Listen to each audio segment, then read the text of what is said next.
Ang lakas ng ulan guys, tara luto tayo ng ganitong lutong saging. Tamang-tama may mga hinog na akong saging dito at lulutuin ko ito para sa aking ititinda. Nagpainit na ako ng mantika at habang pinapainit ay binalatan ko na yung mga saging na lulutuin ko. Pagkatapos niyan ay tamang-tama mainit na yung mantika natin ay pwedeng-pwede na natin ilagay ang ating mga binalatang saging. Maya lang papalutuin muna natin bago natin ilagay yung asukal. At pwede na natin lagyan ng sugar yan. So hindi ko na naipakita na ilagyan ko na ng sugar. Maya lang ay pwede na natin kunin dahil luto na po iyan. So sa mga may gusto ng ganitong saging, luto na po kayo dyan. Tamang-tama ito sa malamig na panahon.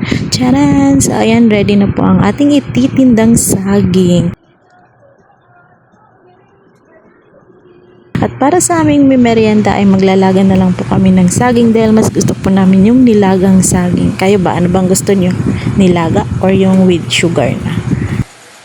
Partneran ng kape ay for the go. So hanggang dito na lamang po. Thank you for watching. Bye!